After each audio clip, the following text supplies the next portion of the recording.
we're scared for our lives. But what about the children who can't even fight? 800,000 children go missing every year in our world. How do we stop this, dismantle the system? Oh, this is our hand. It's not the left versus the right. It's what is wrong and what is right. We better stand up and fight for our children. The world is Hey, we'll get started here in just a little bit live. Hey, Mitchell, how you doing, brother? Give me a second. I'm still downloading some videos real quick. Some last-minute videos came in, so I'm trying to get it gathered up so we can get going. Hopefully everything works, y'all. Just bear with me. We'll open it up. And save our children. People in power have the means to cover up their crimes. They tell us we'll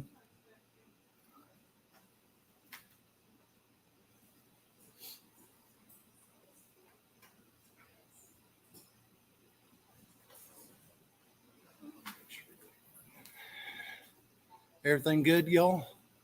Can you guys hear me all right? Hey, Candy, Mitchell, can you guys hear me from here? Please let me know.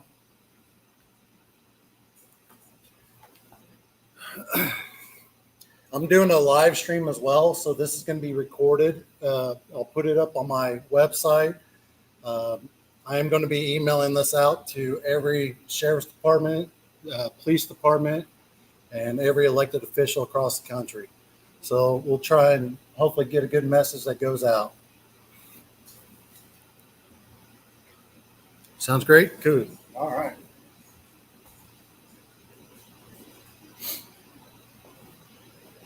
I'm going to open this up with a prayer.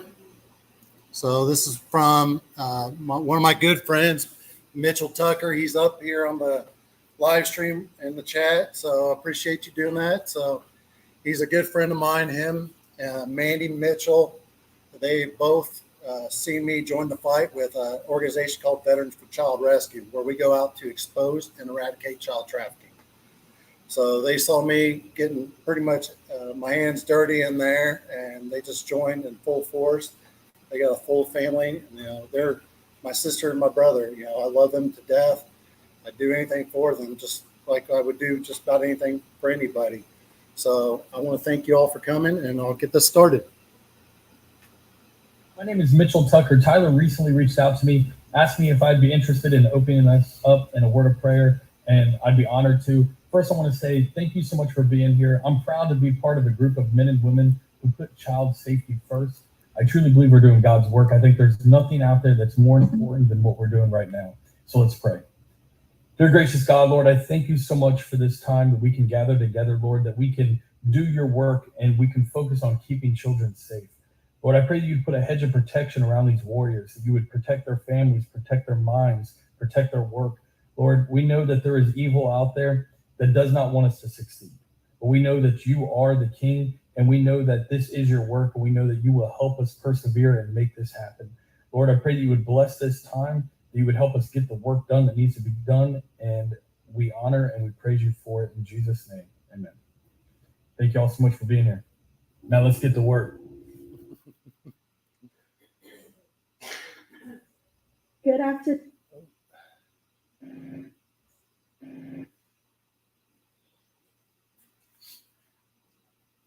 My name is Tyler Stute. About 16 months ago, I joined an organization called Veterans for Child Rescue, where we go out to expose and eradicate child trafficking inside the U.S. I have been very dedicated. I pretty much gave up my life to this cause. My heart is in it for the children. I'll tell you a little bit about myself. When I was deployed with the 2nd 130th out of Concordia, we went to Egypt, and I had a lot of bad things happen to me. a lot of people pass away and leave. And I was on Mount Sinai when I was up there. I had a word with God, and we didn't see eye to eye at that time. But I told him, maybe one day we can look at doing something together. So about 2 years ago, I was out in the desert in Arizona. I had a mental breakdown, and there was one person amongst a few other people that reached out to me and checked on me. His name is Craig Salman Sawyer. He's the founder of Veterans for Child Rescue. I don't know if he'll tell a little bit about himself, but he's a former SEAL Team 6 guy, CIA, federal background, pretty extensive. He made a phone call to me, and it pretty much turned my life around. So what I did with that is I decided to dedicate myself to him. And, I didn't know anything about child trafficking. I was in the military. We may have had a briefing on it, but I don't remember too much of that. It was a PowerPoint presentation. So with that, Craig stood by my side, and he gave me that little bit of hope to keep going. So when I joined him, we started up a child rescue account on TikTok. I think it's over 70,000 followers now. So I'm pretty happy about working with them and being able to bring an important message on how we can protect children. So, with that time, I have grown to love and appreciate everything that Yahweh has given me. So to him, I dedicate my life to it. So, ladies and gentlemen, today I stand before you not just as a speaker, but as an advocate, a torchbearer, and a firm believer in a cause that is close to every human heart, safeguarding our children. Our movement, Tribe for Children, echoes the sentiment. We envision a world where every child is safe, loved, respected, and has the opportunity to thrive. Parents, I urge you to stand with me today, not just as caregivers, but as the champions your children need. It is your responsibility, our collective duty, to ensure the protection, the well-being, and the prosperous future of our young ones. It is our joint mission to nurture them into wholesome, happy individuals who can also make this world a better place. In our society, sadly, the innocence and vulnerability of children are often exploited. We are witnessing an epidemic of indoctrination, mutilation, grooming, exploitation, and trafficking of children. These atrocities are not just crimes. They are a betrayal of our fundamental duty as parents, as guardians, and as a society. This is not a time for complacency. This is not a time for silence. We can no longer turn a blind eye to the suffering of our children. We must rise, gather our forces, and wage a war against the forces that threaten our young ones. As parents, we must shield our children, not only from physical harm, but also from intellectual and emotional manipulation. Our children are not commodities. They are not pawns in anyone's game. They are precious beings deserving our utmost love and protection. It is our task as parents and as a community to fight for them, to advocate for them when they cannot advocate for themselves. Our movement, Tribe for Children, believes in the power of collection, action. We believe that every voice counts, every action matters. Remember, every drop in the ocean continues to the mighty roar of the waves. Together we can build a barrier, a fortress against the threats of our children's face. Parents, we need you to be that tribe, that collective force. Stand up and reclaim the sacred duty of parenthood. Strive not just to just provide, but to protect, to educate, to empower. Create an environment for your children where they can grow, learn, dream without fear. Never forget that the children of today will shape the world of tomorrow. The values we instill in them, the strength we give them, will define our future society. If we wish for a world that is kinder, wiser, and safer, we must first ensure that our children can grow into kind, wise, and safe individuals. Join us at Tribe for Children. Let us stand united in our resolve to make a difference. Let us become guardians of hope and the bearers of a brighter future. We have the power to bring about the change, to put an end to the horrors of our children's face. Remember, it takes a village to raise a child. It takes a tribe to protect them. Be that tribe, be that change. Stand tall, stand proud, stand up for children. Thank you. I want to share a couple messages from a couple of Kansas State senators, Elaine Bowers and Senator Caryn Tyson. They could not be here today. Senator Tyson came up here a little earlier, and we recorded a quick video, so I'll just play them and let you guys go. Thank you to Tyler Stu and all the sponsors for this event today. I'm sorry I can't be with you. I'm in the far west corner of this giant Senate District 36, which is about 11,000 square miles. But it's one of those cases I wish I could clone myself. I appreciate Tyler's hard work on this issue, and I know he's been very involved for many years.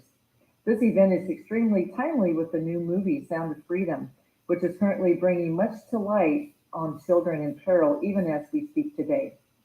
I wish Tyler and the organizers much success for a large audience, if not in person, online, to guard the safety of our children. Thank you again for these few moments with you, and never hesitate to contact me at the State House at the Senate email, which is elaine.bowers@senate.ks.gov. Thank you again, and have a wonderful event. My name is Tyler Stewart. I'm with Veterans for Child Rescue, a member of Dad Army, and the founder of Tribe for Children. I want to welcome Senator Tyson here at the Glasgow VFW 7697.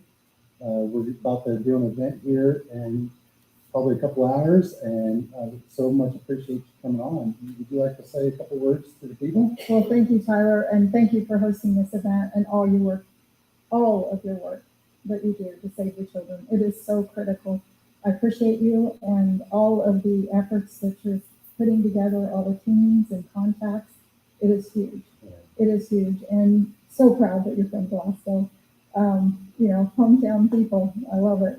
So we're very blessed. Thank you. Yeah.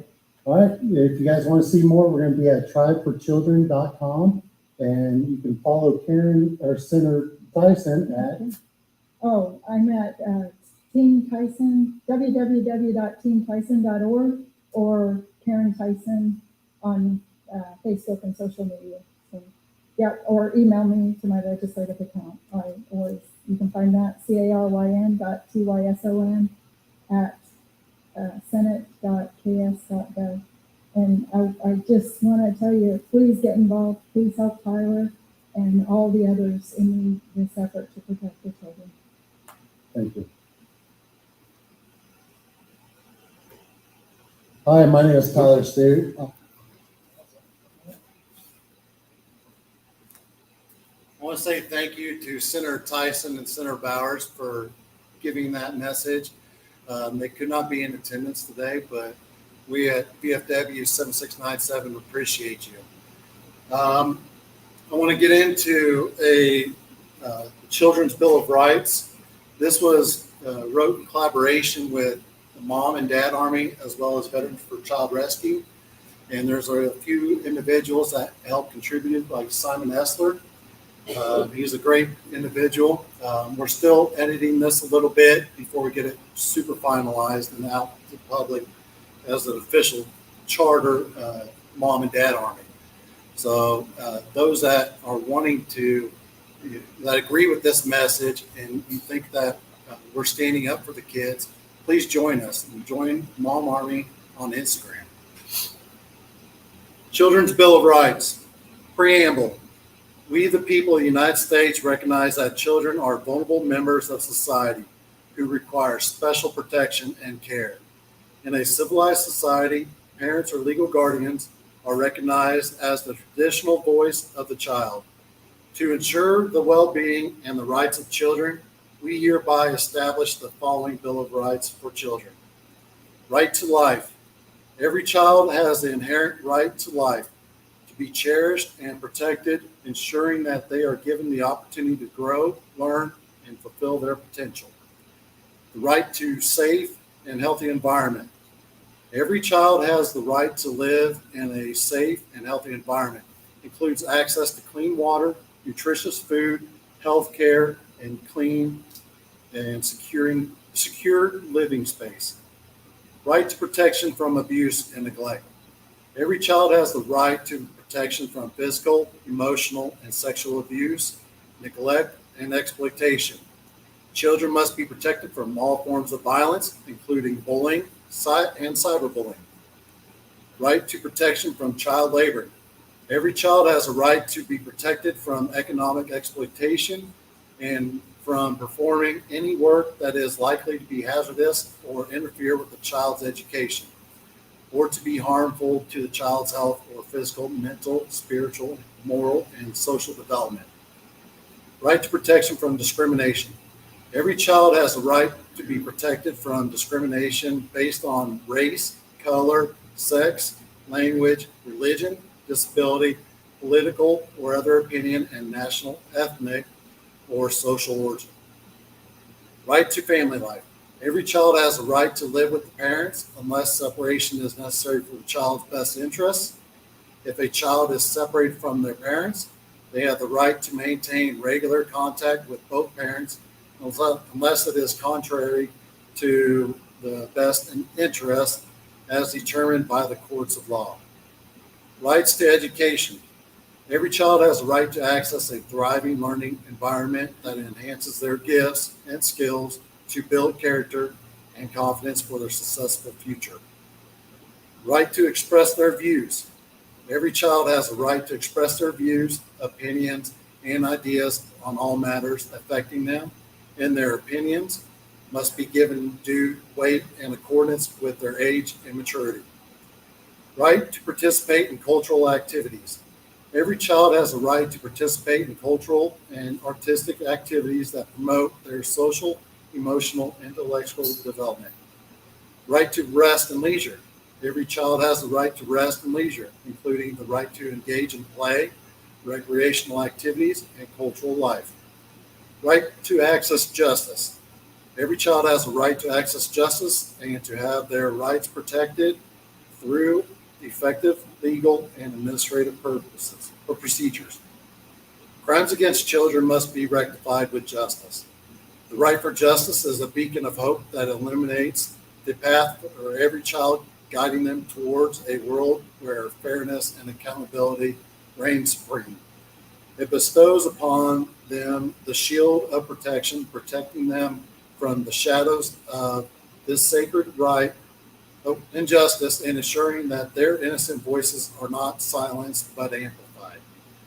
Within this sacred right lies the promise of a system tailored to their tender hearts and impressionable minds, where their grievances find solace and their dreams find unwavering support. In a pledge to champion their cause, to fight tirelessly for their right, and to tear down the barriers that threaten their stifle their potential. The right to justice empowers the children with the knowledge that they are not merely spectators in the theater of life, but protagonists of their destinies. It proclaims that their worth is immeasurable, their dignity unavoidable, and their dreams boundless. The right is not just an aspiration, it is a resolute commitment to usher in a world where a child, regardless of circumstance, can bask in the light of justice and embrace the promise of a brighter tomorrow. Conclusion. We hereby declare that these rights are universal and inalienable and apply to equally to every child without exception. We call upon individuals, organizations, and governments to respect and promote these rights.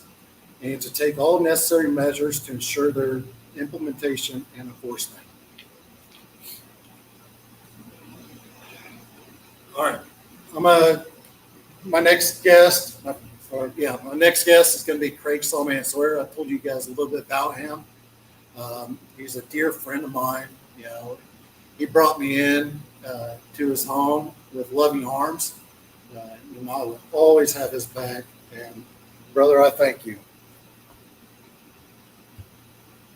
Hi, I'm Craig Sawyer, founder of Veterans for Child Rescue, an organization chartered to expose and combat child trafficking here in the United States.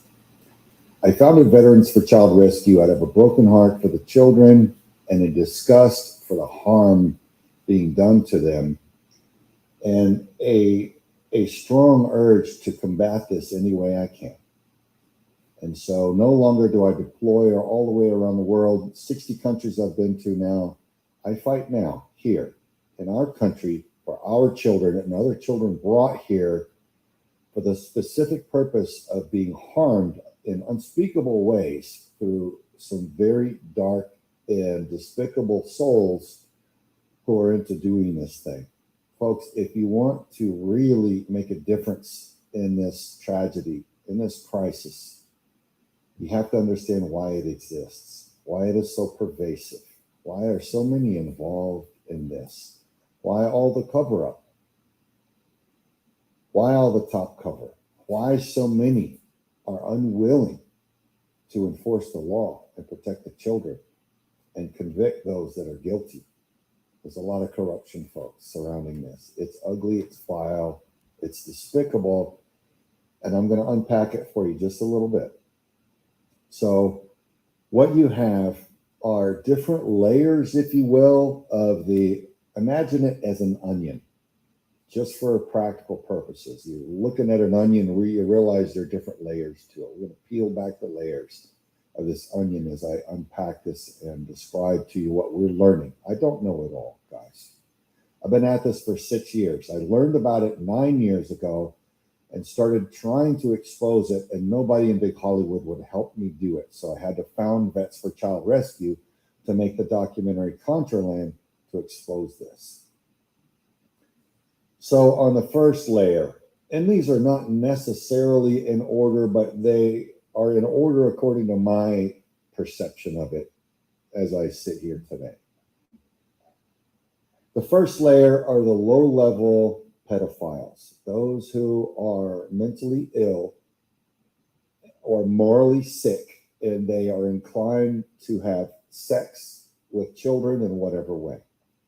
Okay, so they're the molesters and the child rapists. They do it because they're not well. And you have every manner of distortion and perversion under that banner. Then you have the financial crime, okay? And that is mothers and fathers selling their own children for money or for anything else of value, depending on their situation. You have children now selling themselves. You have MS-13 gangbangers, the Crips and Bloods selling children, whereas they used to sell narcotics. You have Mexican drug cartels doing it. You have government agencies moving children and government contracts, busing and flying children, undocumented immigrants who are not with their biological parents, brought in and brought to sponsors, not to their biological parents, but sponsors who are, in most cases, child rapists or child murderers or those who are conducting organ harvesting. So that's all the financial aspect. There's a lot to unpack there. We'll move on. And so the next layer is political leverage. That's where you get into intel collecting from different intelligence agencies around the world. And that's what you ultimately had with entities like Jeffrey Epstein and Ghislaine Maxwell. That they were running as an intelligence gathering operation. That's why it's so protected and we can't get to the bottom of it, and the news media won't really uncover what was really behind it, and they seem to either not get prosecuted or they end up dead. And we the citizens are not going to be told the truth, because this is how the big league players gain leverage and control. Big league, I mean, just the weak-charactered men at the top of the financial and political and global banking structure who are able to manipulate others and get what they're after. They're weak and pathetic men, but they will abuse any authority or privilege that we, the citizens, allow them. And so that's what we're seeing.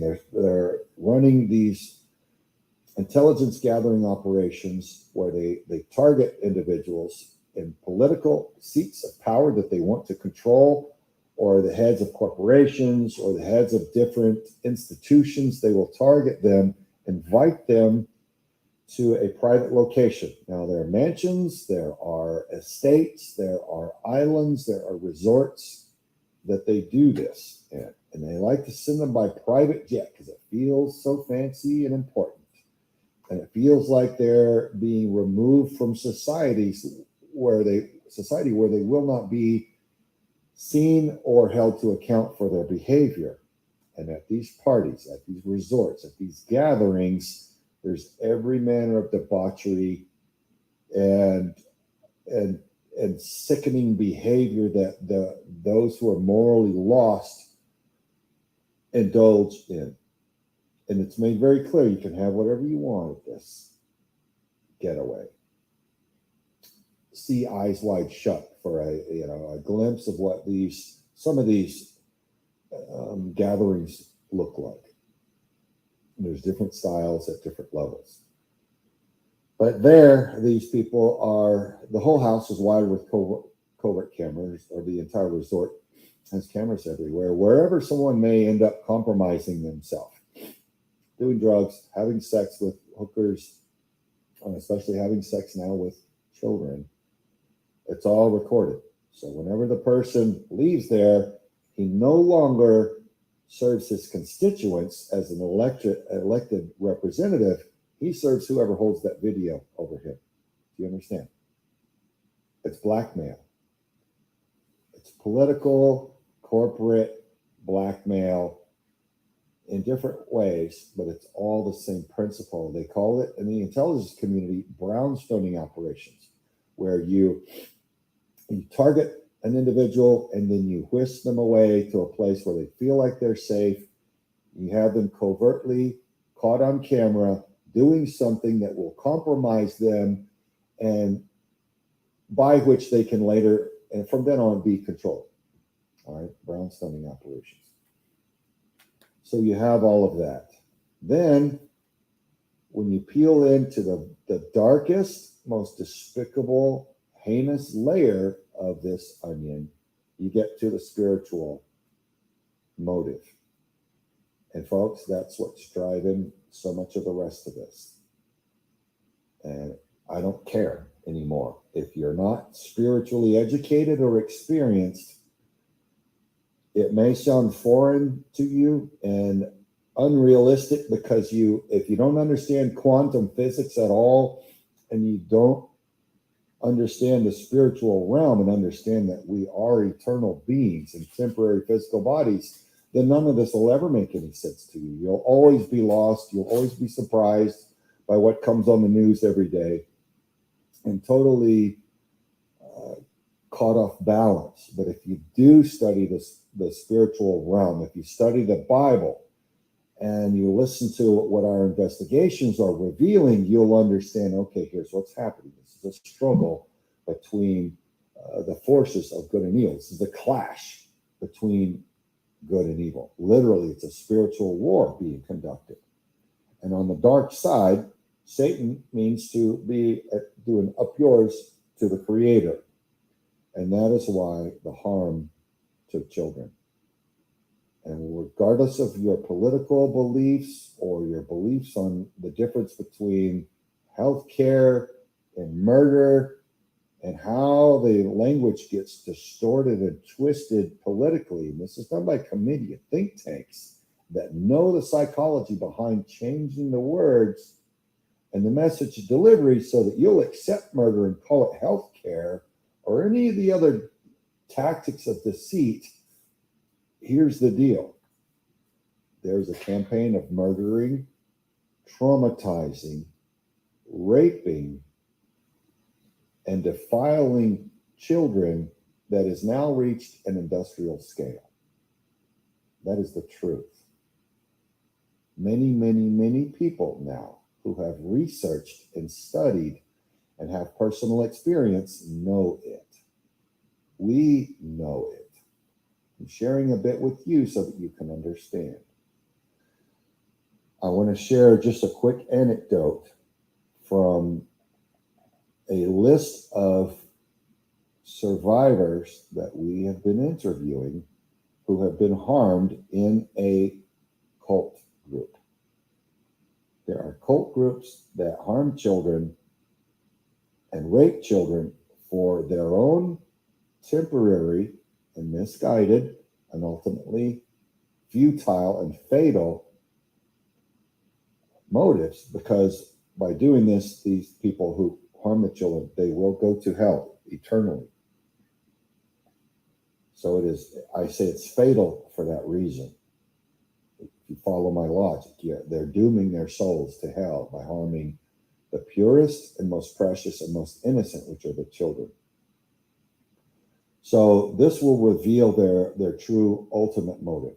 There is a scenario in one of these ceremonies, and we've heard of it many times now. We know another group that's in a deliverance ministry, and they say that they've heard it almost hundreds of times. So this is a very prevalent scenario that's played out in these ritual abuse ceremonies that demonstrates what the evil one's true intent really is.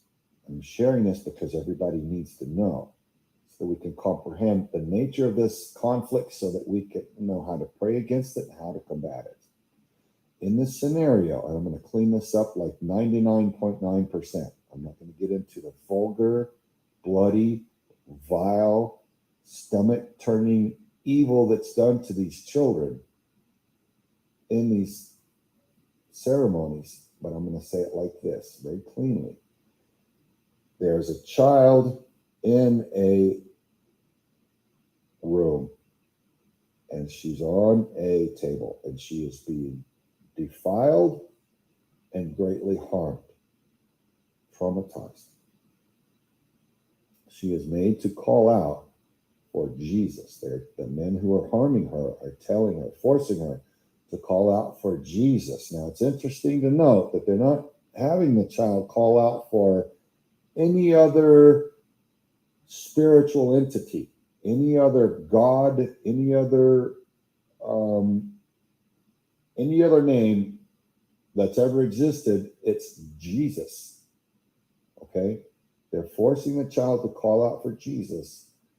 And eventually, of course, the child will, because they're torturing the child and making him and her or her call out for Jesus. The child does it, and then someone, one of them, dressed up in a costume like Jesus, pretending to be Jesus, comes into the room, and instead of rescuing that traumatized child,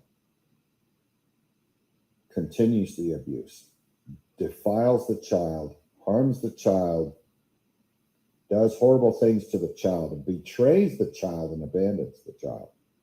Okay, leaves. Then that child is taken through a veil into another room. And in that room is another man dressed up like Satan. And what they describe is what sounds to me like a picnic that's set up in front of him, different foods and things. And he uses language like this to that freshly traumatized child. Oh, I'm so sorry that wimpy Jesus did that to you and betrayed you and abandoned you. I would never do that. Satan would never harm you in that way. Jesus is wimpy. He has no power here. We've thrown him out. He has no power. Satan, am all powerful. You can have anything you want here with me. I've got your back.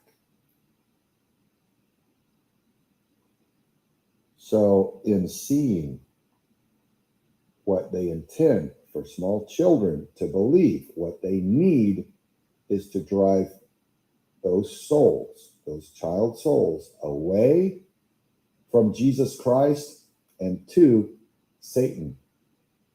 There are no other entities mentioned in these ceremonies, in this particular one. It should reveal to us a very clear intention of the enemy. That's what they mean. Now, if you comprehend that that is what they're doing to children, then you can realize it's on the spiritual level, in the spiritual realm, it's the same intent. It's the same ultimate objective for adults.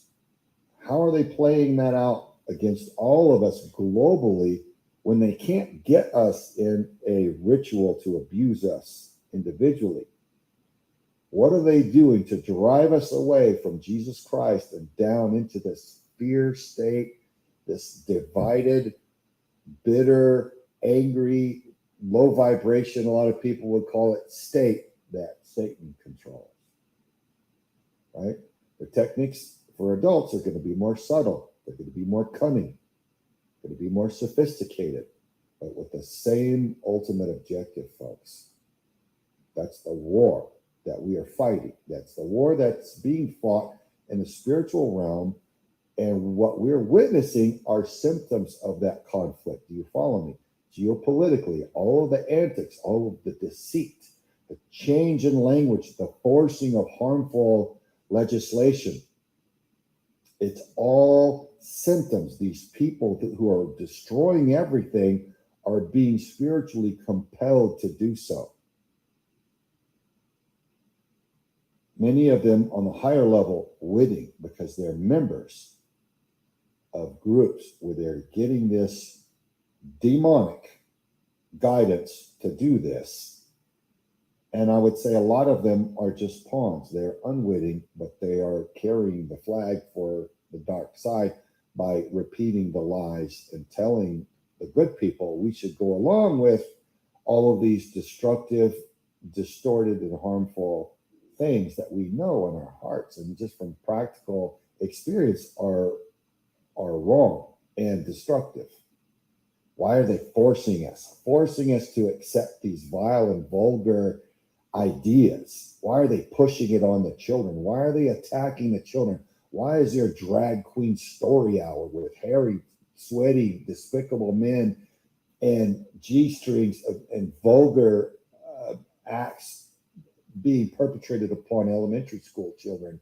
And why are we told that that has to happen and that we have to be tolerant of it? Why are corrupt government officials cowering behind razor wire and cowering behind a lot of physical protection, calling mothers, concerned school mothers at school board meetings, domestic terrorists for asking hard questions as to why her children are being subjected to vulgar and vile perversions that if she showed on social media as an adult, she would be thrown off of that social media platform, even though that social media platform is on board with all the harm. So many things are being done, folks. What's in the foods, the toxins in the foods, and the dumbing down of the education. Our children are being made war upon. Where is it all coming from? We know better. It's coming from that clash, folks. It is spiritual. Its origin is spiritual. That's what you need to understand. That's what you need to organize over and resist against through legislation, primarily prayer. We need prayer groups. We need prayer groups to pray against this veil of secrecy, this cloaking of this harm, of this war against children. We're told, oh, there's nothing to be seen here. Just go along. It's tolerance. It's allowing this child to get a mutilating operation because that's what the child really wants and needs. It's acceptance. It's good. And then the child grows up a few years and goes, oh my God, this was a horrible mistake. Now I'm mutilated. I'm so confused. And and so deeply harmed. That's what's going on, folks. I'm going to put a wrap on it right there. I think that's enough. If you understand that, you understand what's going on globally, and you know how to organize and stand against it. Okay? Thank you. God bless. Thank you, Craig. I appreciate that message, brother. It's the first time I got to see that.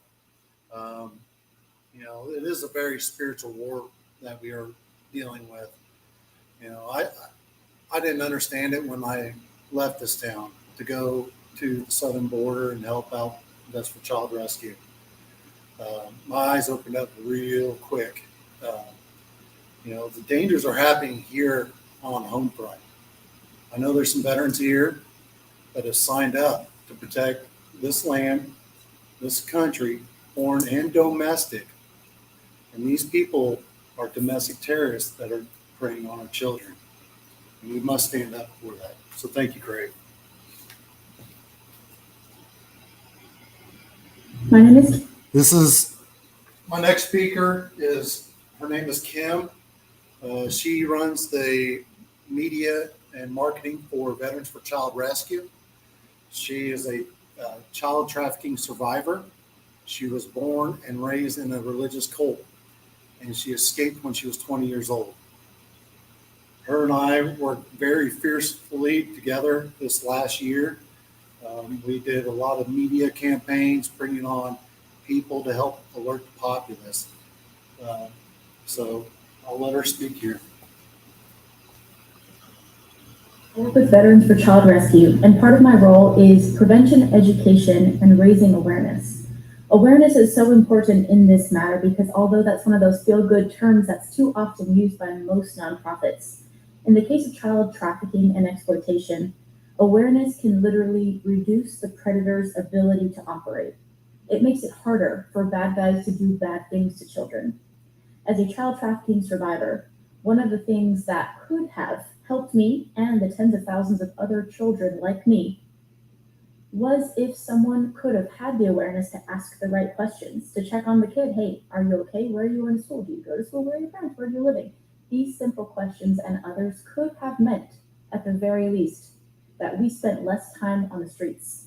So I want to summarize for you what child trafficking is, as well as some of the main things you need to know about it, and most importantly, how to help prevent your child from falling prey. Now, there are a lot of misconceptions about child trafficking, so let's clear up a few important things. The definition of child trafficking is the sale and exploitation of children.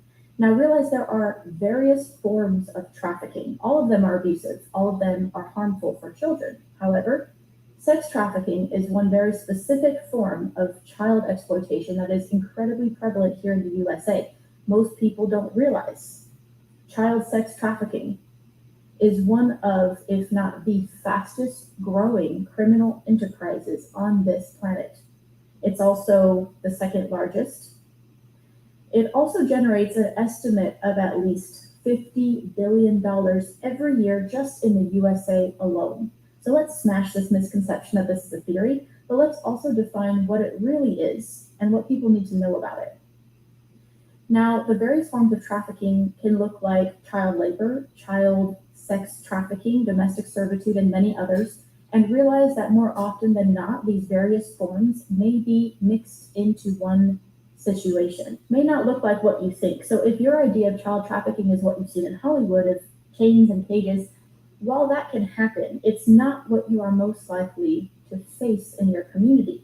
Statistically, and just realize that statistics are only based on what's reported. So that's barely scratching the tip of the iceberg, but the statistics are alarming. And statistically, this is happening to children you know right now in your communities, in your schools, in your churches, in the sports leagues, to children that you know but may have overlooked because you may not be aware of what to look for.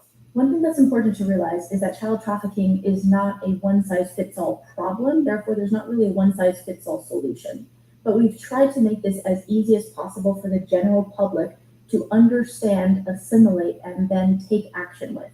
So on our website, vetsforchildrescue.org, we have a bunch of free information, including defining what is child trafficking, signs of child trafficking, how to identify predators, how to report the evidence.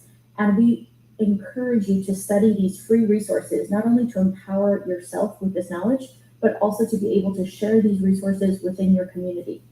Now, one of the main tactics that I personally think is so important for people to be aware of is a tactic called grooming. There's also a lot of misconception about what this involves, so let's break it down. Grooming is a manipulation tactic that predators use to gradually desensitize the child to harmful and inappropriate behavior. Now, this strategy defines a lot of what's happening in our society today, but more specifically, I want you to realize the key aspects of the process of grooming. There are actually 6 stages of sexual grooming that was identified by a forensic psychiatrist.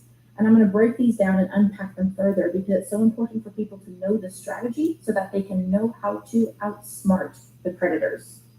The 6 stages of sexual grooming. 1, targeting the victim. Realize that predators are strategic and they will target vulnerabilities. Children are very vulnerable, but specifically children coming from vulnerable families. They may be easier to access than a child from a strong, safe family. Number 2, gaining trust. Predators are strategic and they will often position themselves in places of trust or authority in order to gain the child's trust and the trust of their friends and family. Number 3, filling a need. Back to point 1, they will target vulnerabilities. So filling a need could look like something financial. It could look like that person who's way too excited about babysitting for free. It can look like gifts and treats and special attention and many other things. Number 4 is isolating the child. Number 5 is sexualizing the relationship. Number 6 is maintaining control. I want you to realize that number 6 means they have already gained control, and the final step is to maintain it. Now, this can be done through further coercion. It can also be done through violence and threats. So these 6 stages outline a very important strategy for people to be aware of, because these manipulation tactics are how predators can gain access without being identified, without raising concern, without the child realizing that they're being abused. Unfortunately, the way this works is that children don't often realize they're being abused, and they definitely don't realize they're being trafficked. A child's brain is not fully developed until around 25. And because of tactics like grooming and others, predators can strategically convince the child that this is either all in fun in some kind of secretive game, or that the predator is actually the protector. And they gain the child's trust so as to let them believe that everyone else is unsafe and dangerous, and the predator is the only one that's safety, love, and protection. So another big action step. It sounds so easy, but it is so important to empower your children. And this starts at home. If you are not building up your child, if you're not reinforcing positive self-esteem and belief, you're so smart, you've got this, we can figure this out, you've got this, you're beautiful, you're amazing. If they've never heard this from you, when, not if, when predators approach them on the internet or slide into their DMs, if that's the first time your child has ever heard, you're so beautiful, they may finally feel like someone's seen them and heard them. But if you've done your part to educate your child at home with the tactics predators use, obviously in an age-appropriate way, explain the risks to your kids, and also let them know what steps to take when, not if, this happens to them, specifically on the internet as well as in person. What are the stranger danger tactics that a predator might use, and what should the child do? A child should ultimately know that you are their safe advocate, that they can and should come to you for anything that they're curious about, frustrated by, scared of, funny, happy, sad things that happen throughout the day or in their life. They should know that you're that safe adult, that they can come to you for anything, and that you will listen, full stop. That you will listen, that you will take them seriously, and if necessary, you will take the appropriate action. Your children should know that they will not be the ones getting in trouble if they report something to you. Even if you don't like hearing about it, they need to know that you're their safe place. I promise you, if you're unwilling to have these conversations with your children, someone else is. I would rather they get this information from you in a balanced, educational way, in a protective way, in an empowering way, as opposed to having to figure it out for themselves in the world. The world is a terrible place these days for children. What we are trying to do is make our country safe for children, but we can't do that without your support. And so much of this starts at home.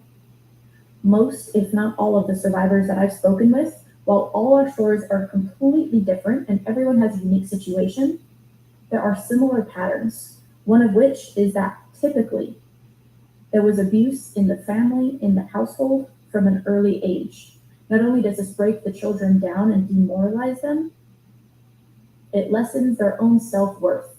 And when predators come into their life later on, they will be more susceptible, they will be more vulnerable, and predators know this. Here's your job. Be a strong parent, be the example of strength to your children, and raise strong children. Make sure they're not easy targets. Make sure you empower them with the skills and knowledge that you need. We've gone through great lengths to make this information free and available for you on our website, so I implore you to study our website, to read these resources and share them. Not only could you save a life, you could help prevent countless children from having to later heal from the trauma they experience simply because predators have unlimited access to them via the internet and via unsafe aspects of our society. You and I can make a difference. Thank you for listening, and thank you for being a part of the solution. Thank you, Kim. It's been a crazy year working with you this last year, and everything that you've helped me personally, from your experiences of having to deal with the trauma that you have dealt with. I really appreciate some of the tools that she gives out in our live streams. She does a TikTok live at 7 p.m.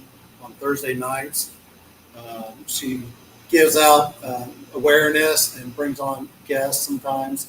So if you guys want to learn more about what she does personally, please visit bestforchildrescue.org. And you can also check us out on all the social medias. Our next guest is going to be Forrest Seeley. He's the executive director for Veterans for Child Rescue.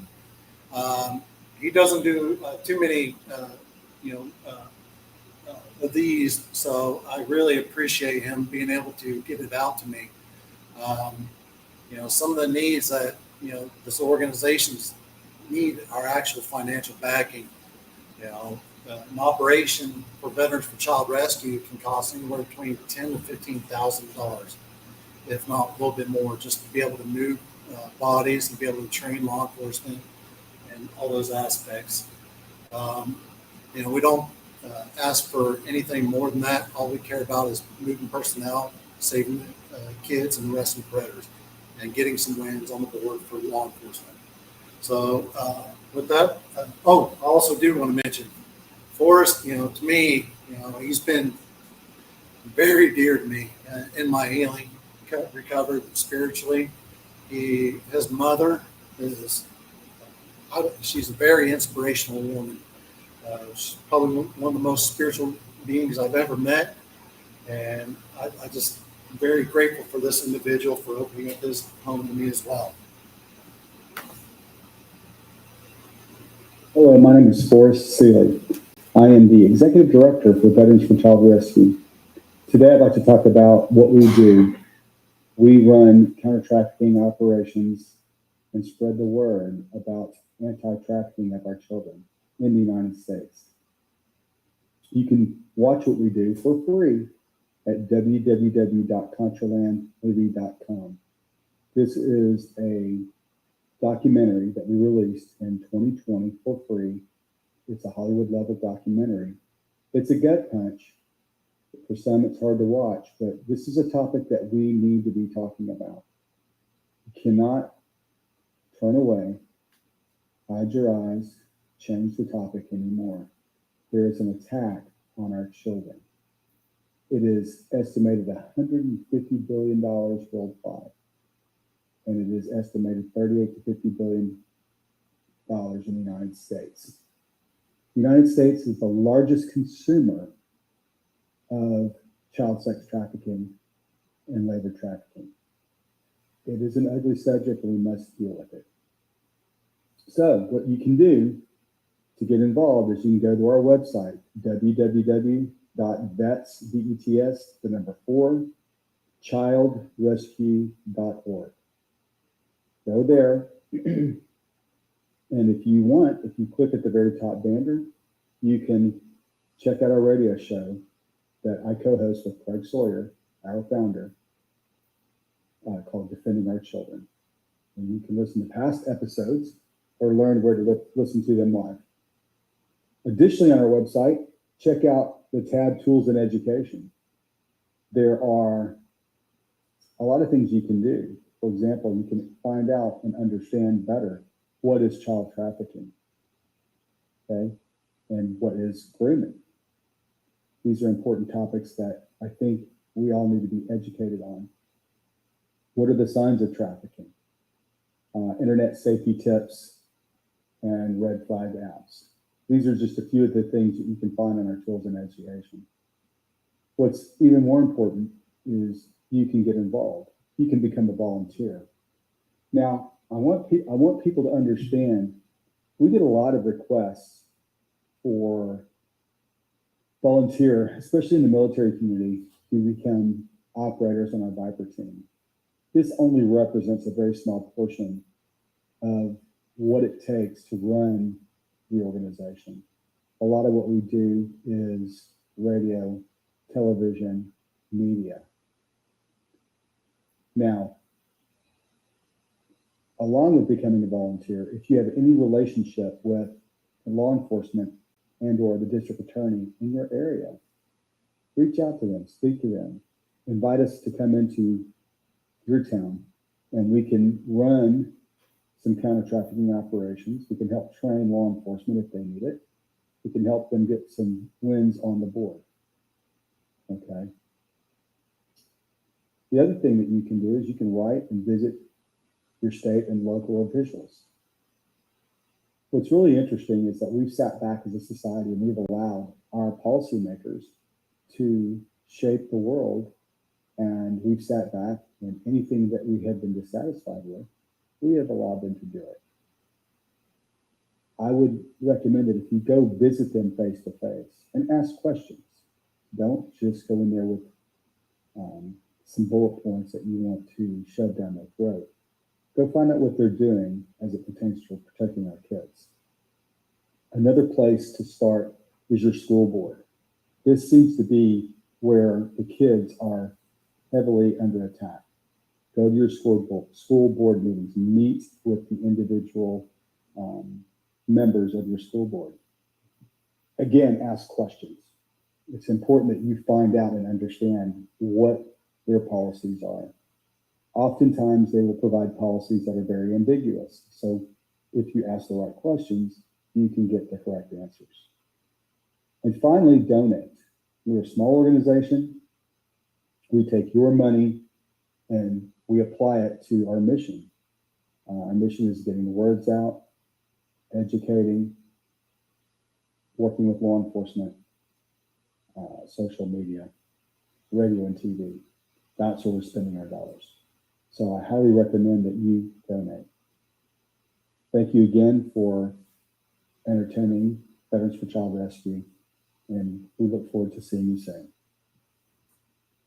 Thank you, brother. That'll kind of conclude the Veterans for Child Rescue.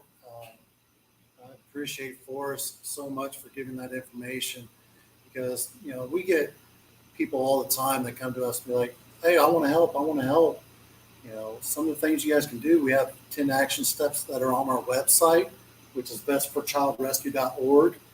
Please visit that. Get involved, get yourself educated, and figuring out how you can better help your community.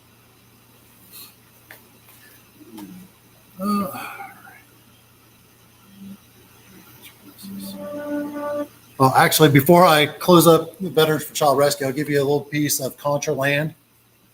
Back here. Give you a little piece of Contraland. It's a documentary that Craig filmed a few years ago while working with law enforcement.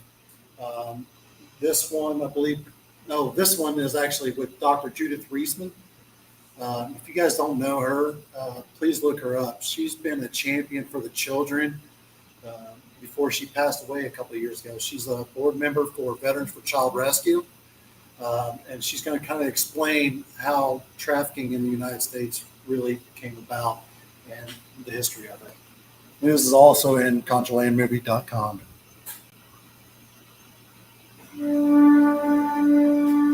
There are multiple things that cause this culture of child rape. One of the things is pornography. Another is Alfred Kinsey. Back in the 1950s, he was a self-described sadomasochistic pedophile whose own genitals were mutilated due to what he preferred sexually. So his mind was sick.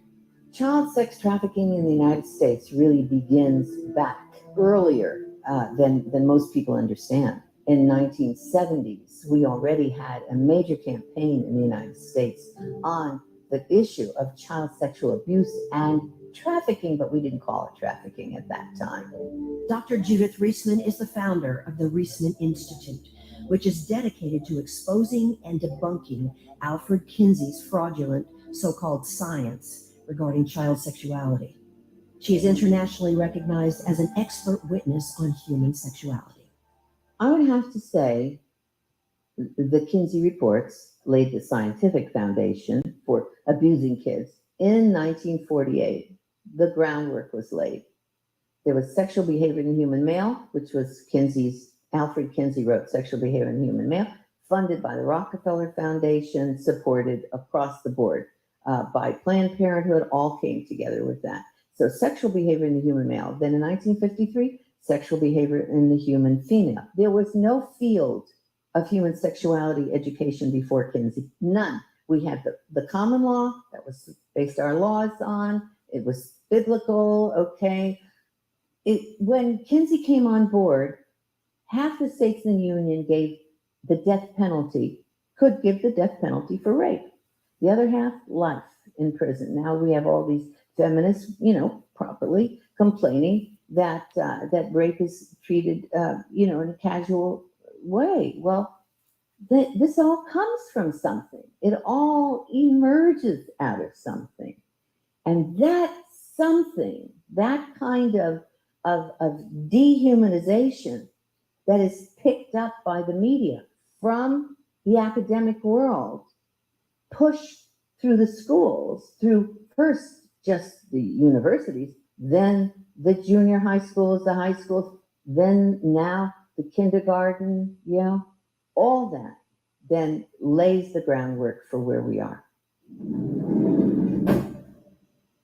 It seems like a percentage of Americans perceive Kinsey as someone who opened up the discussion for sexuality and that was a good thing.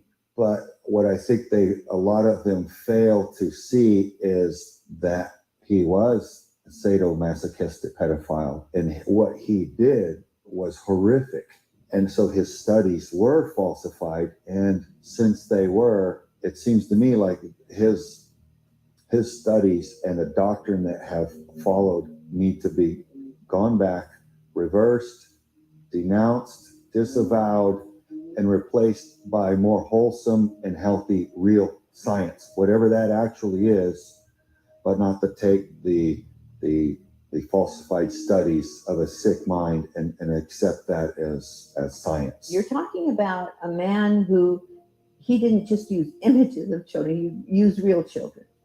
He used real children, and he had charts and graphs of orgasms that a child was supposed to have an orgasm, a 5-year-old, a 4-month-old.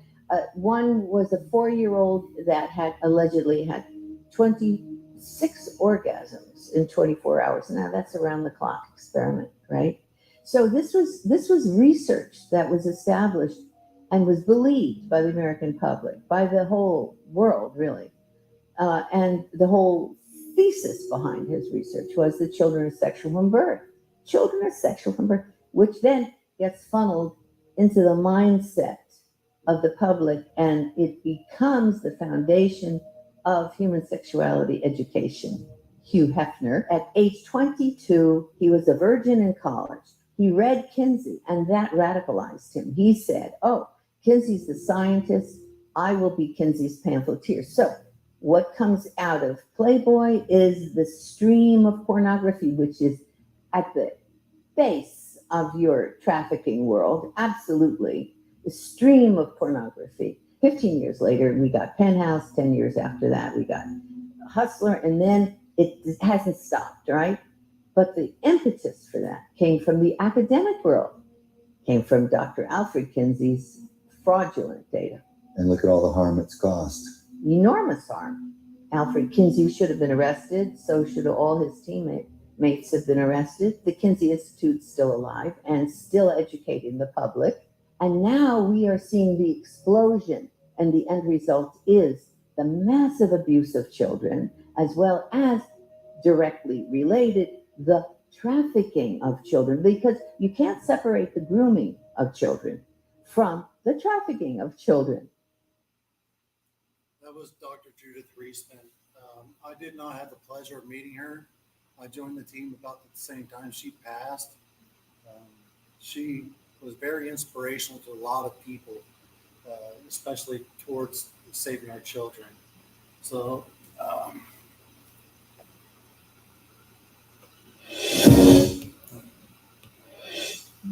I got here? Okay. All right. So now that kind of concludes with Veterans for Child Rescue. If anyone's got any questions, I'll be able to take it before we move on. I'm going to discuss a little bit about Mom and Dad Army. We're just a bunch of parents and guardians that are standing up for the little ones' rights. We have efforts in legislation, litigation, and all about. We have influencers that are getting loud and demanding this cultural change. So if you want to learn more, please definitely go look up Mom Army on Instagram. It is themom.army, and they're going to be moving over to Twitter as well. So they'll be sharing their message that way.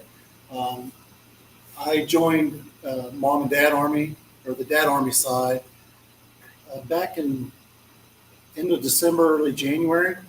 And ever since then, I've been pretty active with them for the last few months. I've been down in Arizona for the last 6-7 months and fighting along with Kaylee Kozak, Seek Smith, and Kaylee has been fighting for Kaylee's Law.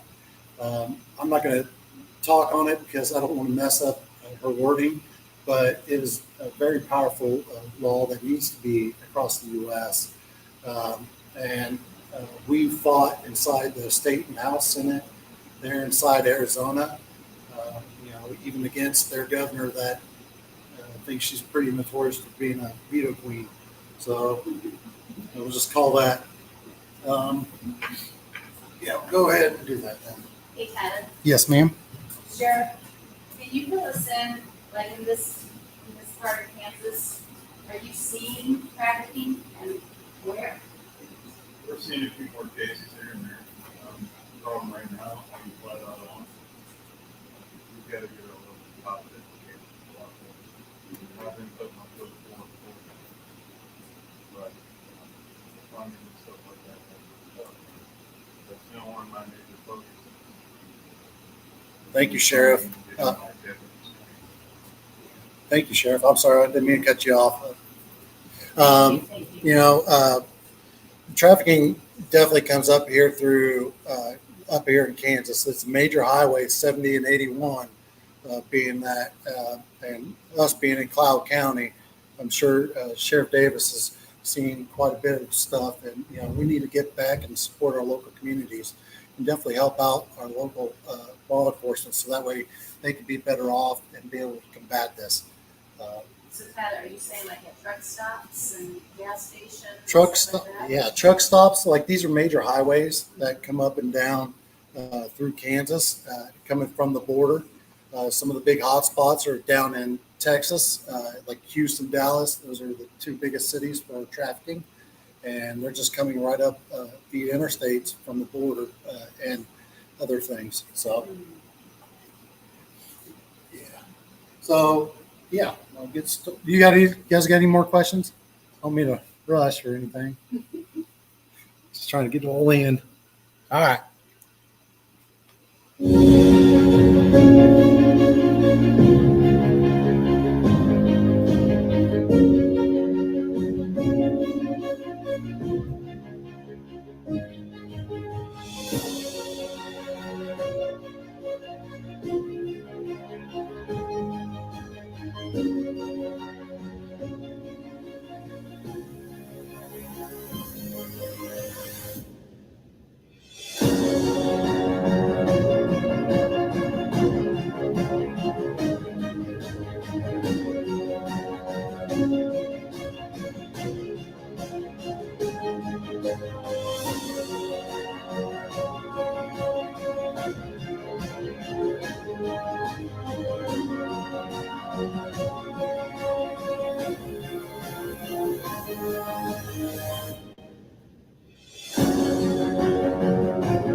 I think parents should take back control and they should be the main mouthpieces for children, right? We are the ones that represent their voice until they become adults. So I'm all for grassroots organizations just like Mom and Dad Army. So if you're looking for an organization near you that's going to fight for your kids, this is the one to be a part of.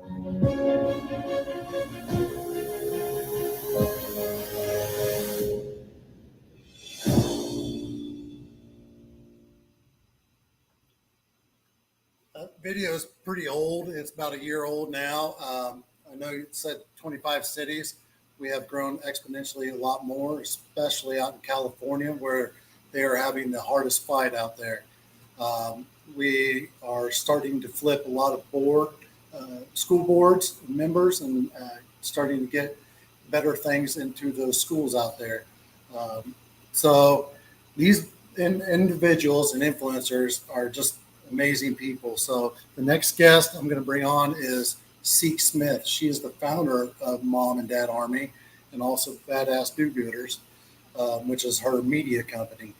The Mom and Dad Army, to me, I haven't seen, this many fearsome warriors since this last year I've joined. And I just thank every one of them for being in the trenches with them and helping them out in any way I can.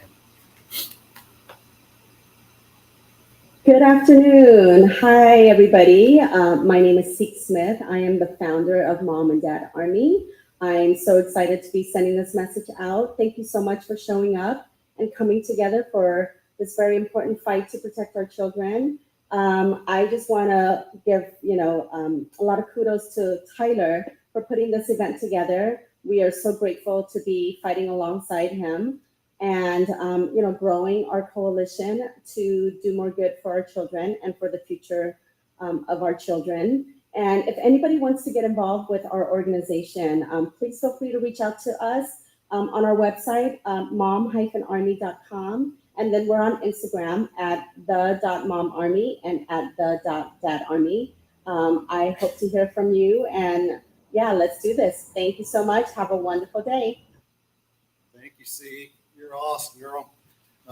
She opened up her home to me as well when I was down there in Arizona.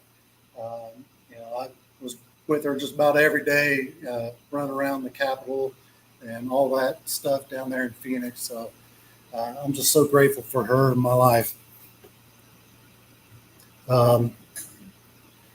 Before I get to this next one, this is Heidi Chance. She is a 25-year detective fighting child sex crimes down there in Phoenix. I met her right before I came back here. We did a movie premiere of Sound of Freedom, where we invited Congressman Biggs and Congressman Caryn, amongst other special guests. I was really thrilled to see them come. as politicians that are actually wanting to learn more and get more involved. So their efforts are tremendous. So when I met Heidi, she, I just knew so much goodness was going to come out of her. And then learning more about her over the last few weeks, it's just, she's an inspiration and a warrior out there. So law enforcement, if you want to get educated as well on some sting operations and all that, Heidi does a really good job doing that. So that's another good resource for you. All right. Thank you so much for learning about this particular sex trafficking briefing about domestic trafficking happening here locally in the United States, as far as I understand it. My name is Heidi Chance. I am a retired detective from Phoenix Police Department. I retired in October of 2021 after 25 years with the department. 13 years of my career I spent as an undercover sex trafficking detective investigating domestic sex trafficking happening in Phoenix, which is the 5th largest city in the United States. So my perspective comes from domestic trafficking, which is limited to traffickers that are traveling, coming from city to city, state to state, and then exploiting victims and traveling with them throughout the United States. I'm also a presenter for the National Criminal Justice Training Center through the Amber Alert Grant Program, sponsored by Fox Valley Technical College, and I have spoken for them and presented for them for, I think we're going on 8 years, a little over 8 years, since 2014-ish.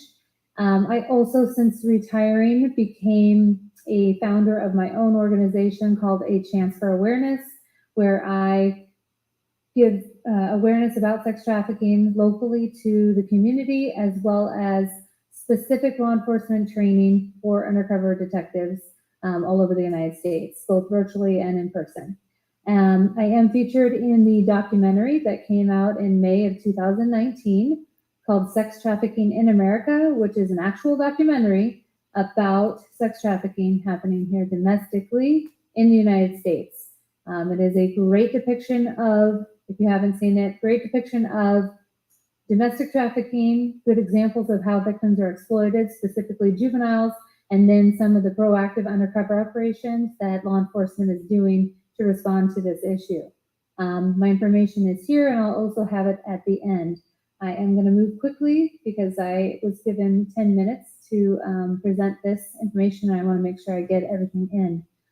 So we have a lot of stats that are out there about trafficking. The ones that are pretty important right now to know is that since COVID, there's been a 93% increase in domestic child sex trafficking happening because we have children online unattended being sought after by predators, sex buyers, and traffickers through the means of social media and online apps.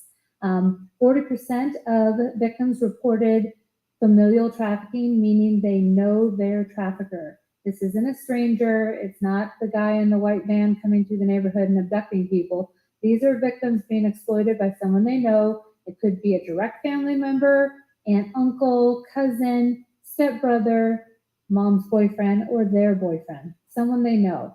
And then one other stat, less than 1% of victims are actually identified in the United States. That's because we don't have a true number of how many victims are out there because we don't know who hasn't reported yet. And so if you were to Google all of this information, you're going to find a wide gap in numbers. Nothing's accurate because we can't really put a number to this because we don't know how many people are out there because they haven't come forward yet. This is $150 billion plus dollar industry. Criminal organizations are seeing this as a means to profit further, and they are moving towards using trafficking in their criminal activity. Human trafficking, just real quick so we can go over what it is. It is a crime against a person. Human smuggling is a crime against the border. Crime against a person, and in that crime, the elements of force, fraud, or coercion have to occur. However, minors are automatically a victim. This is some examples of force, fraud, or coercion. Specifically, the fraud and the coercion part are things that aren't as self-explanatory as force or violence. And that's when we have instances where we have traffickers giving victims false promises, offering them, some type of, future reward if they do this activity and all of those things, and coercing them into being a part of this situation. These cases are really hard to prove. We're not going to have a witness that sees a victim have sex with somebody, be paid by a sex buyer, and then take that money over to their trafficker. So we have to, put these cases together after the fact a lot of times, and we have to get corroborative evidence, DNA, video surveillance, other witnesses' testimony, phones, computers, video surveillance from like grocery stores or where they purchase, sexual paraphernalia, condoms, lube, all of those things. We also have a situation here where victims don't see themselves as victims, so they're not coming forward and saying, hey, Detective Chance, come talk to me. And in fact, they don't even realize that they are being exploited. They are definitely, in some instances, walking in a known area for prostitution down the street with a phone in their hand. And this is what is hard for a jury to wrap around their head, is that this person is freely walking down the road and you all are calling them a victim when they could call the police at any time. And in fact, they're actually trapped, they're not free to leave, and there's a lot of dynamics that are involved in this lifestyle that we're going to talk about in a couple minutes. This is truly an issue of supply and demand. The supply is being supplied by the traffickers who's bringing forth exploited victims, and then the demand is the sex buyers. Sex buyers are anyone. They could be cops, doctors, businessmen, construction workers, U.S. citizens, non-U.S. citizens, men, typically men. I have never had a female buyer, but never say never. But that's definitely typically who we see. 14% of men are buying sex in the United States. And this is a stat from the Arizona State University Sex Trafficking Intervention Research Program. Venues for buying sex: on the streets, that's called the track or the blade; online through the means of escort ads, and I'll talk about those in a second; massage parlors, we've got a lot of the sugar baby, sugar daddies; OnlyFans. There's also all of these other apps where sex buying occurs. Traffickers are what, like I said, causes this problem to exist through the means of providing the supply. We'll talk about this guy in a second. Traffickers often have a criminal history record, complete lack of empathy. They do not feel any remorse for the victims that they exploit. They're experts in manipulation, experts in detecting vulnerability. This is their job, their only job all day long, is to manage the victims they have and go find new ones so that they can make more money. And sometimes they have a family history of trafficking. That's one dynamic that I don't think is out there enough, is that I have arrested many, many traffickers' mothers, and it's definitely seems to be the whole family is benefiting off of this activity, and it's a learned behavior. Their dad was a trafficker, their uncle was a trafficker, their older stepbrother was a trafficker. That seems to be a thing. We identify them through victim interviews if they come forward and want to press charges. Social media, through our undercover social media operations. I have 6 Facebooks, 3 Instagrams, Tagged, Meet Me, Bumble, Plenty of Fish, Snapchat, all in undercover personas. If you watch that documentary, Sex Trafficking in America, you will see me on the phone and hear the conversation I have. And that trafficker found me off of one of my social media profiles, and we arrested him for pandering, a classified felony, for trying to recruit and groom me as an undercover. Surveillance, sting operations, all kinds of means. One thing I want you to understand about traffickers is they use fear to control their victims. Fear of gonna get beat up, or they actually do get violently assaulted. Fear of things happening to their family members. All of this psychological warfare and fear is very real to these victims, because traffickers are the most reliable people you will ever meet. If they say they're going to beat you up, they're going to beat you up, because that's all they have, is you thinking whatever's going to happen is going to happen. Traffickers also brand their victims. They literally will put a tattoo on their victims. So if you have multiple victims with the same or similar moniker, name, or symbol, that's a huge red flag for a trafficking situation. And they are branded. If you see these tattoos, they literally say property of another person. modern day slavery. It's not just a slogan. This is where that comes from. Characteristics, a lot of them are gang members or affiliated with gangs, aspiring rap artists. We have a lot of those. They are not so territorial anymore. They're now actually working together in coordination together to avoid law enforcement. And incarceration doesn't stop this lifestyle. That's the main thing I want to close with here, is that incarceration continues this lifestyle. I'm going to have to fast forward through so that we can get to the end so you can actually see this example real quick, and I'm going to go over 10 minutes by a little bit.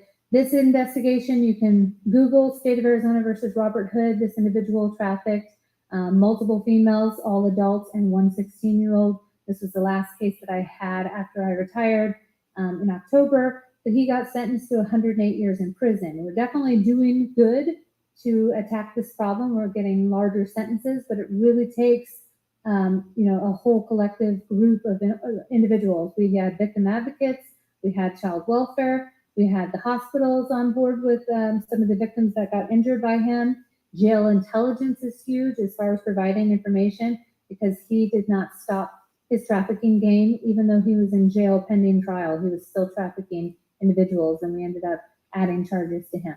Anyway, with that, I hope you got a good picture of what's going on with trafficking domestically here in the United States. If you have any questions at all, this is my information, and thank you again so much for your time.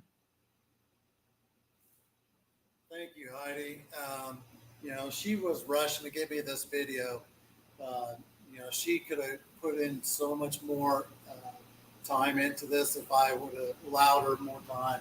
I believe next time when I bring her on, try to give her a bigger portion, because she does bring a lot of very valuable information out there.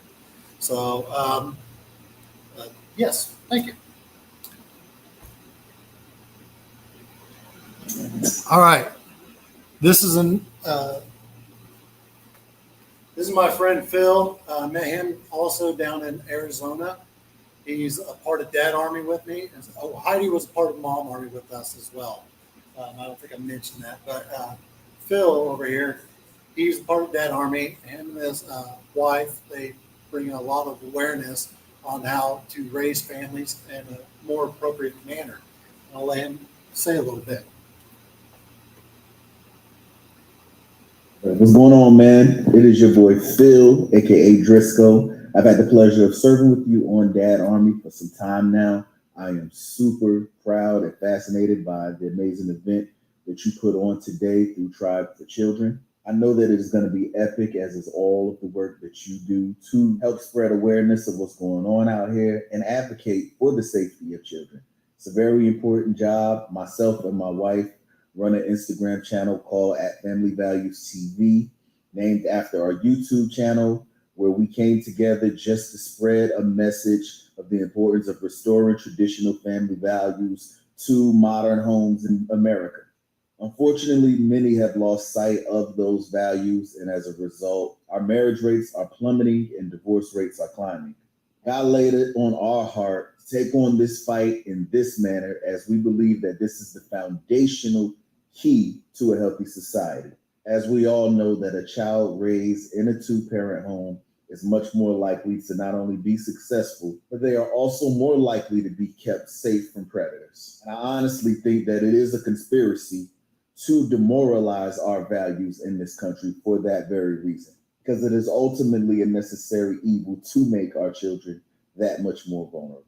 So again, thank you for all the work you're putting in. We'll keep fighting the fight on our end. You can follow us at Family Values TV, where we discuss all things marriage and family. And you can follow me as well at Driscoll757, where I not only highlight a wealth of topics, but I also make music with a message that is relevant to the work that is near and dear to our hearts. If there are any wives out there or prospective wives that maybe need a little guidance or feel like that they were not properly prepared for marriage, or even worse, they've been fed so many horrible narratives that they've almost become riddled with fear and expecting failure in their marriage, my wife is starting a 4-week course on August 24th that is available for signups right now.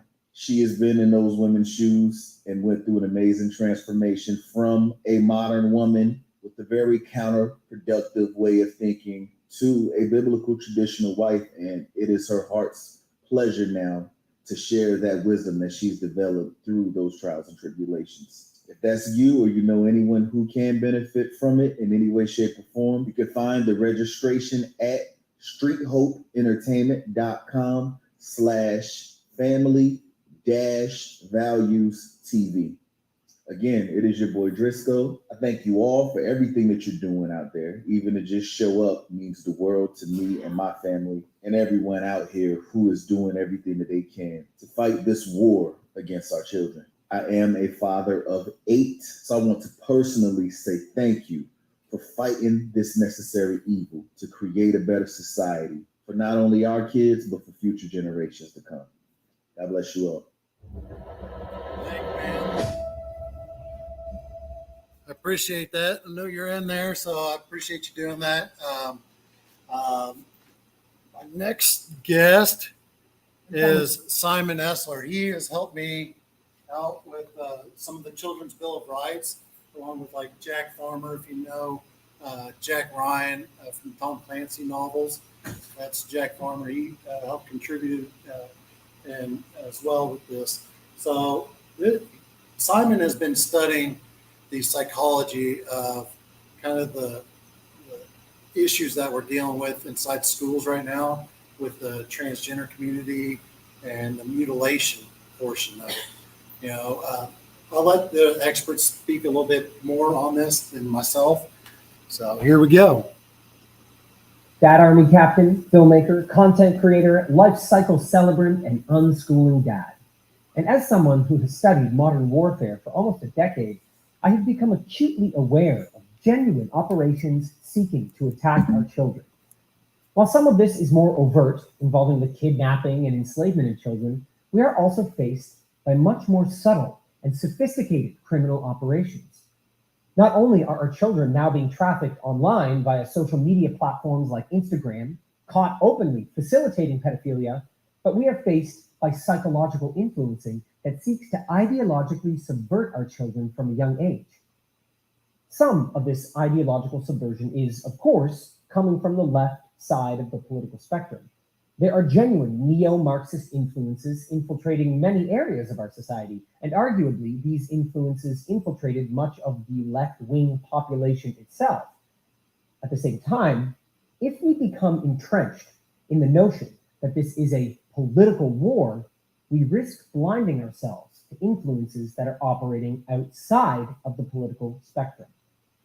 For example, when I looked into the impact of gender ideology on our youth, I found that many were falsely attributing this phenomenon merely to political influencing.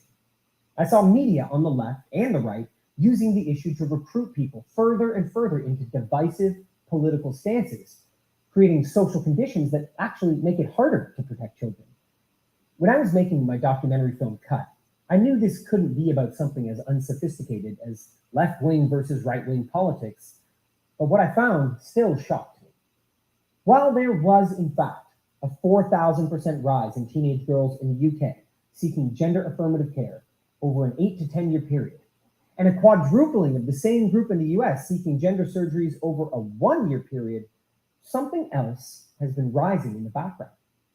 There has also been an exponential rise in girls seeking cosmetic genital surgeries, or what is known as labiaplasty. This procedure has proven to be medically unsound and has in fact ruined the lives of many women and girls, causing permanent damage to their genitalia, some losing the ability to orgasm. So why is this relevant? Because this trend has occurred alongside the trans craze and has nothing to do with gender ideology. It is occurring because of medical corruption, miseducated parents, and social norms that we as a society have not taken seriously enough. The issue of young girls cutting, modifying, and injecting their bodies based on fixed trends they have been handed during the most vulnerable years of their lives is not a political issue. It's much deeper and broader. And to protect girls and children in general from the elements of our society that have become so dangerous, we need foundational solutions.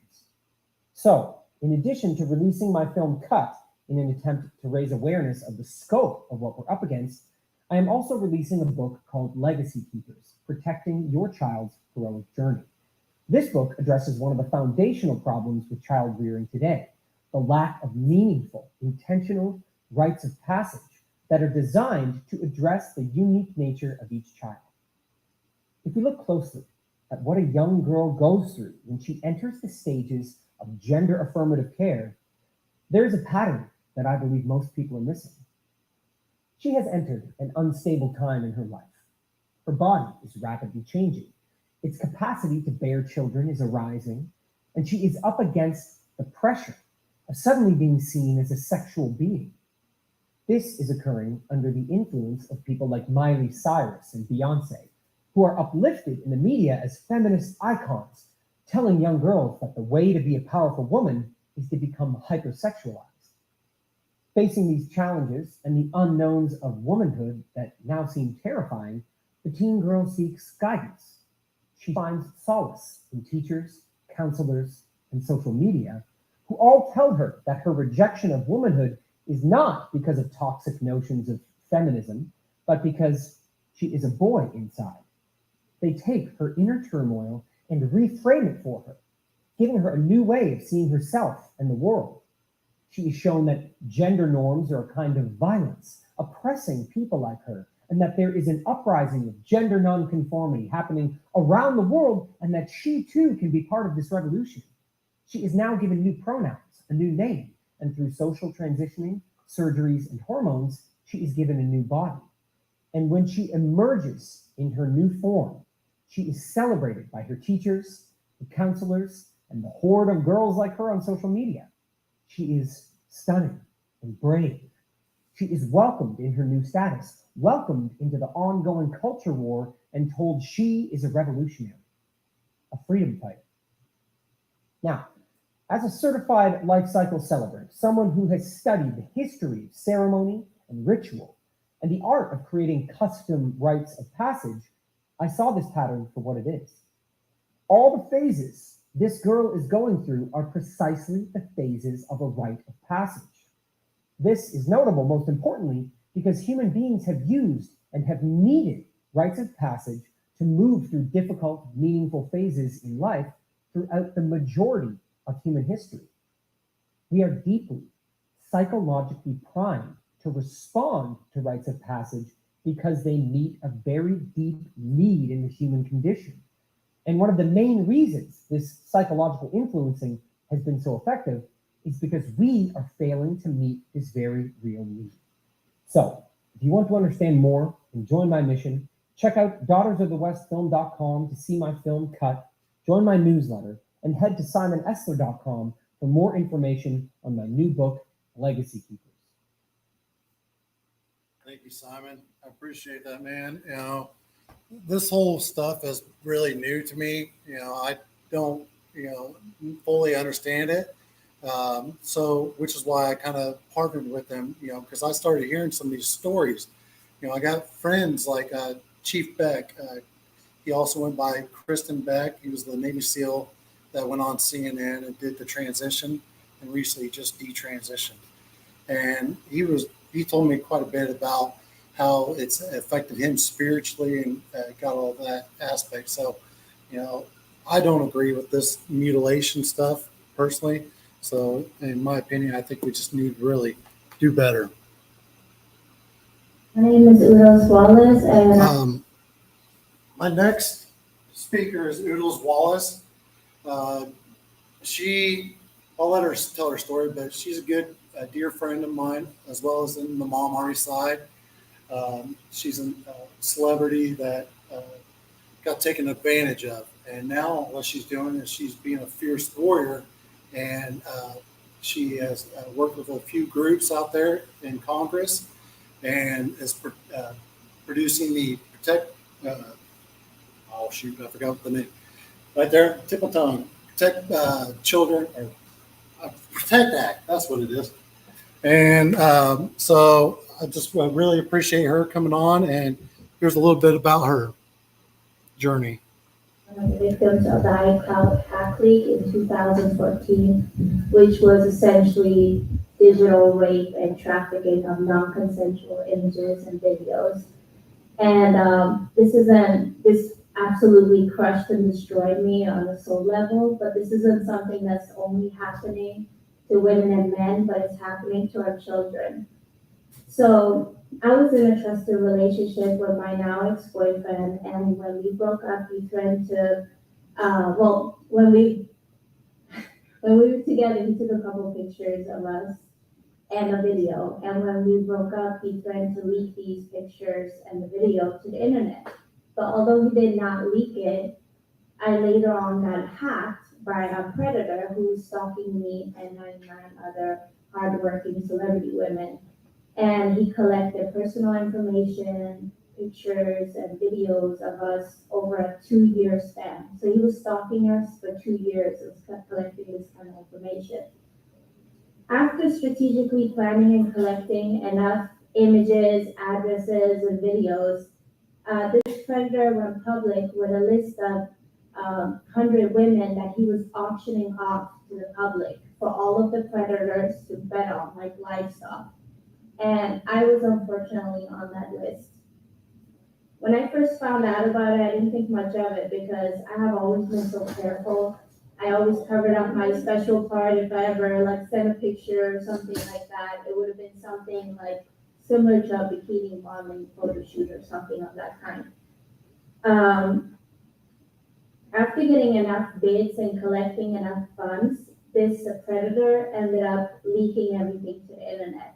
And there was also some underage girls on that list as well. When the leak happened, my phone was blowing up. And that's when I realized that, oh my God, it's the same pictures in the video that my ex-boyfriend sent to leak years prior. And my heart just dropped and my body just collapsed with it. I locked myself in and I couldn't stop crying. I was publicly humiliated and degraded, and it was such a public event that everybody found out about it. And a few people were concerned, but honestly, most of them were bullying me and using this as a tool to kick me while I was down. A few people suggested that I should kill myself, that my career and my life is over, and that I'm damaged goods now, and that no man would ever want me. Most of these cruel comments were coming from my peers, other actors, and influencers. And then the brands started canceling my contracts and the sponsorships because my so-called new image didn't align with their brand and they didn't want to associate with me. Then, of course, that dreadful moment that I was trying so hard to escape, my mom calls me asking if I did porn now. And this is the moment that I just wanted to die because I worked so hard in trying to make my mom proud, and it was just all stolen from me. And then the icing on the cake, the hacker also leaked my address, so I had to move, and I ended up isolating myself at my new location for years after that. Having relationships after this whole incident have been very difficult. I have to constantly explain myself over and over, and then if they finally get it, then I have to explain myself to their family members or friends, and then it just goes on and on. My basic human rights were stolen from me, but what they were really trying to steal was my spirit. Now imagine this happening to your child. Imagine you coming home and finding out that your child have committed suicide because of something like this. This kind of trauma is forever immortalized, and it's not something that just goes away, and it needs to be stopped. As soon as the leak happened, I did everything in my power to get this stuff taken down. I reached out to a law firm that did DMCA takedown request, and they wanted a $20,000 retainer and a minimum of $10,000 a month. And I just felt so defeated because I didn't make that kind of money. And I asked my this company that monetized my YouTube if they could take the links down and in exchange of my earnings, right? And now I calculated how much it was, and it ended up being over $1 million. And let's not forget about the millions of dollars that all of the companies profited off of me.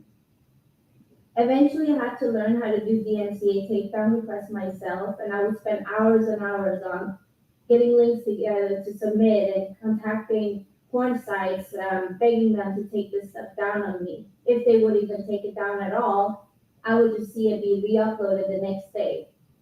Even if you do 1 million DMCA takedown requests, Google leaves the source site up, and that's something that never gets erased. So anyone can easily just download and share it whenever they want. And I did my research and found out that by law, Google can't take these source sites down because they say that they're located in another country, which makes no sense because it lives on Google. And also, anyone can easily just create a VPN, which is a virtual private network, and claim that they're simply in another country, but be your next door neighbor, right?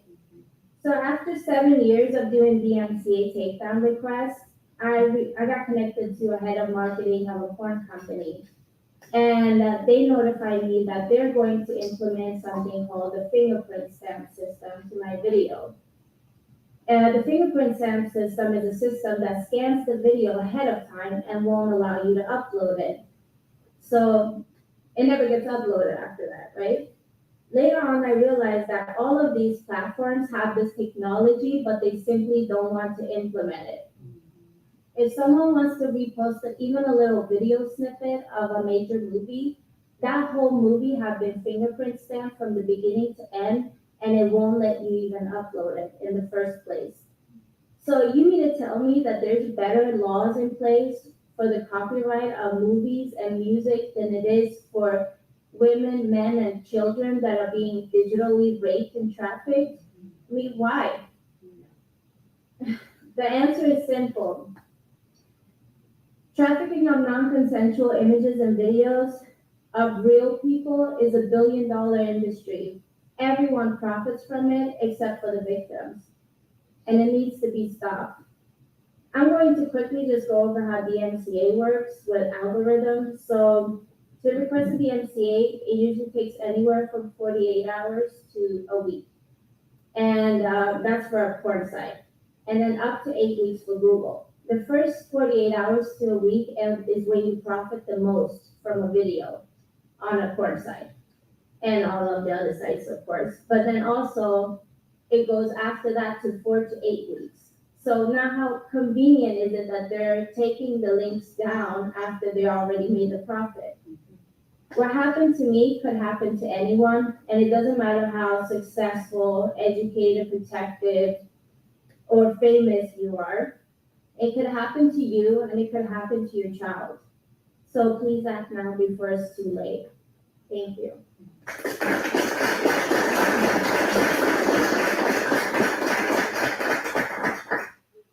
Yeah, I brought Oodles' message up because she has the Protect Act that it really does help, fight all the videos that are online for children, and that's what a lot of these traffickers do. Even with the physical trafficking, they will take images and recordings and they will upload it up to one of those adult sites, and they will harbor money from that, and that's just another income to keep those traffickers going. So I just wanted to bring that up because the Protect Act is very important in this mission to be able to combat the dangers that we have out there, the evil stuff. So. And Richard's a dad from. Hi. I'm Rick. My next person, my next guest is also a Dad Army guy. He's a great ally and a friend of mine. He's a veteran. He's fierce out there. He's out in California. And the stuff that's going out in California is moving out here towards the east. That stuff ain't going to stop. So Here's a little piece of kind of what he's dealing with. And he's a little motivating, I guess. Dad from San Diego. A year and a half ago, my kid's principal at San Diego Unified announced their new elementary school lesbian, gay, bisexual, transgender queer club. I've never been against a club. I just want to know if they showed up to any club for that matter. Why? They're 6. They can be having discussions about their sexuality, being a bisexual, sexual attraction. I want to be involved in that. I want to follow up. I'm an involved dad. But I respectfully asked the principal to be notified, and they said no. I go to my first board meeting down in San Diego Unified, pull up, park, turn the corner, flying over the entrance is a Black Lives Matter flag, Juneteenth, and the trans flag. And that's when I knew we had a systemic, radical leftist indoctrination problem in our public education system that is so deep, any change would be insurmountable undertaking. The school board ignored me, and I was jeered at by the crowd. I couldn't sleep that night because I had one nagging thought in the back of my head. That is, anyone who wants to hide things from me about my little kids, you're no friend of mine. I felt alone, isolated, and afraid. I reached out to neighboring parent groups, and they had worse problems than me. Some of them gave me the cold shoulder, but I kept showing up and being an asset. I continued traveling around to help, realizing the same bully tactics that some of these districts are doing to them, and the same people who call them slurs like Nazi and bigot, it's the same in every district. I don't want to be here, but they try to hide things from me about my kids, and they're doing it these parents do. But come to find out, my story is their story. I'm a veteran, and I become awestruck by the courage displayed by these parents behind me. They've been slurred, publicly defamed, their jobs and livelihoods targeted, threatened, attacked by Antifa and Glendale, targeted by outside agitators who seek to assert their local power. And now they're sued by the governor of California, who's going to take $1.5 million away from their kids. So fast forward a year and a half, now I'm a member of the Dad Army, the California Parents Union, and the founder of SoCal Parent Advocacy. Expose, challenge, and resist CRT, radical gender ideology, and vaccine mass here in our school. And as of 2 months ago, we have worked with nearly every parent and activist group from the upper reaches of LA County to the southern border of San Diego to carry out our strategic imperative of supporting the local parent groups who are where the rubber meets the road. So I'm glad that Tony Thurman is here to listen to my story, because you know what, Tony? We're growing, we're expanding, and we're not going away. So I'm happy to see you're here. And we're not anti-LGBT, we're not anti-trans, we're not hateful. But Tony, if you want these smut books in your school, with your kids, you go get them from Barnes & Noble and the public library. But you keep that in your own home. And if you want to hide things from parents, sir, that's where we draw the line. That's where we draw the line, and we're not going to take it anymore. I'll see you at the podium. Oh, my God. All right. I know I'm cutting it short. I also wanted to get in Jason Jones. This is kind of has to deal with the border. He is a border expert, and he is working with so many great congressmen and senators like Chip Roy. And one bill that they're trying to get by is the turning the cartels into FTOs, which is a foreign terrorist organization, because there's a lot of human and drug trafficking coming across. Jason is a Newsmax border correspondent. He was also a captain in the Border Patrol. And he's dedicated his life to doing this. And this is an interview that I did with him about 8 to 10 months ago, I believe. So, Gents, I broke this story in February of 2021. What you are witnessing right now is how emboldened Cartel de Golfo, also known as CDG, has become. That they created a process, and this is what you're witnessing. In the beginning, when this started in February, when we broke it, there were only a few of these colored wristbands. Each one represents a different alien smuggling organization working directly for Cartel de Golfo, also known as CDG. And the reason they did this is because just as law enforcement was dealing with overwhelming numbers, so were they. So they created a process by which they put these wristbands on men, women, and children. If you see this one, you see how it's tightened all the way down, but yet it's not broken. Where every single one of these I'm holding are broken, because when they cross into the U.S., they just break them and leave them based on guidance from the Gulf. So This one's not because it's on a child. And when they cross on a child, you see it all the time. Little kids just slip them right off and drop them because that's what the parents are telling them to do. Anyway, so what this represents is when you go into a stash house in Miguel Alemán on the Mike side, you give what's known as your PII or personal identifying information. You give them all the information you have on your driver's license or host nation where you come from, and then your family's information. Once they get that plus where you're going, or at least they validated enough to their degree, they're going to put one of these on you. And I don't know if you can see this or not. I'm going to hold this up. Tell me, can you see that number? It's a number right here. Anyway, that number goes, I don't know if you can see it, but anyway, that number goes in the database. 4411. It's assigned to a migrant, okay? It's assigned to a migrant. Then they wear this, and this allows them 3 crossings. So they come across, if they get picked up by Border Patrol and they come from a country that they're not allowed to stay, and they're kicked back, and then they get 2 more. If they are just from, any place other than Mexico, Guatemala, Honduras, or El Salvador, those 4 countries are the only 4 countries not allowed to stay in this country. Everyone else is allowed to stay. So those folks have to go back. So they get with the amount of money that they spend, and if you're a Mexican citizen, it's about $2,500 just across that river. If you're Central American, it's $3,000. If you're Chinese, it's $5,000. If you're Middle Eastern or Russian, it's about $9,000. That's just across the river. And so that's what this represents. And what we are talking about is debt bondage. We're not talking about human smuggling, because most of these migrants, hell, most Americans don't have that kind of money. So now they're indebted to these people. They are allowed to come into the United States. CBP picks them up, moves them throughout the United States, but yet they are indebted to a criminal organization in a foreign country for years to come. And if you would have told me that here we would be this much later in time, in October of 2022, and no one would have shut down these operations, I would be stunned. But here we are. Every night you can go to Roma, Texas, and watch anywhere from 80 to about 300 to 500 men, women, and children cross in one line as CDG sends them across into the U.S. And then once all resources, law enforcement are focused on these families, then they send the runners. Those are people who come from those 4 countries I just identified: Mexico, Guatemala, Honduras, and El Salvador. If they get through, then that's when they move the high values and the dope. It's all a process. So when you see on news, I just laugh. I see some of these journalists go down and stick a microphone in these families' faces, and they tell a heart sob story. But what they don't realize is the operations occurring around them and how controlled these things really are.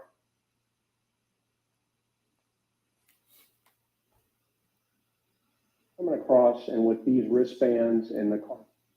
So in 2020, you received a direct message from a cartel member on Twitter saying they were coming after you to kill you. Correct. Make no doubt, this is the threat of the 21st century. I'll say it again and again. What we're witnessing within Mexico, within the cartels, and at the border is the largest U.S. intelligence failure since 9/11. That's exactly why I'm traveling this country every day, trying to show what is really happening and speaking to audiences all over the nation.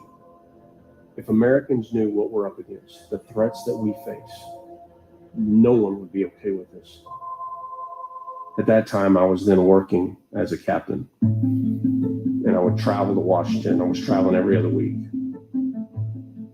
trying to warn the U.S. intelligence agencies and leadership, the highest levels of our government. We've got problems. We've got problems. And every time they would tell me, oh, but Jason, as long as it stays in Mexico. And then another mass murder. Oh, but Jason, as long as it stays in Mexico. Then last year, Sinaloa cartel, 70 miles in the United States, carrying a 50 caliber Barrett rifle, fully kitted, on Interstate 10 between Phoenix and Tucson. Ah, but Jason, they keep telling me, as long as it stays in Mexico. Well, it's not in Mexico anymore. They now killed over 100,000 Americans. And right now, they would tell you the same thing. I talk to mothers and fathers across this country that have lost the people they love the most in this world to fentanyl, to methamphetamine. What these cartels have done to so many American families, to so many families in Mexico, and to so many migrants is absolutely unacceptable. These cartels will not stop. They're going to have to be stopped. I lost everything to do this. Everything. A lot of people don't know. When I went, after I retired, I was homeless. I mean, I literally lived out of an RV trying to do this, to make this shift, to fix this. So I've invested everything I am into this. You want to know what's really happening? Follow us. Follow me, and I'll show you what's really taking place on that border. I'm not listening to anybody anymore. I'm Jason Jones. I think that's my last one. Tell America. I'll read one more thing, then we'll wrap this up. And this is my message about Dad Army. I want to say thank you to Jason for agreeing to let me put his content up. He's a great individual down there fighting along that border. He's working well with our team at Veterans for Child Rescue. And, Mom and Dad Army are also beaconing it out as well. This is the reason why I joined, all these organizations as an ally. They are fierce warriors, and I'm just proud to be able to do this every day. I wish we didn't have to, because, this is not stuff that should be having to do if parents would do the right thing. And if we start doing all the right stuff. So, ladies and gentlemen, fathers and allies, today I stand before you to call to attention to a cause that blinds us all, regardless of where we come from or what our beliefs may be. Our children's future, their dreams, and their rights are at stake, and it is our duty as fathers, as parents, to rise up and to protect them. In every child's eyes lies a world potential, a spark that needs to be nurtured and guarded. We must join hands to ensure that every child, every son and daughter has the opportunity to grow and thrive without fear, without hindrance, and without discrimination. That's why I invite you to join our coalition, the Dad Army, a movement of fathers united with one common goal: to stand up for our children's rights and create a brighter future for them. But we are not alone in this fight. Alongside us is the Mom Army and a group of strong, dedicated women who are working tirelessly to empower our children and each other. Let us support them to their battle is our battle too. Let us march together, men and women alike, towards a world where every child has a chance to succeed and every family has the support they need. The Dad Army is not about dividing, it's about uniting. It's about realizing that our strength lies in our collaboration, our empathy, and our love for our children. Together with the Mom Army, we will build bridges, not barriers. We will show the world that fathers and mothers standing shoulder to shoulder can make a difference. So let's rally together. Let's take up this call to action for our children, for our families, and for the world that values compassion, justice, and equality.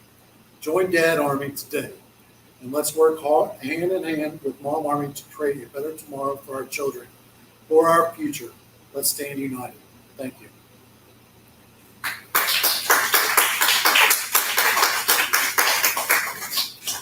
Thank you all. Y'all have a blessed night.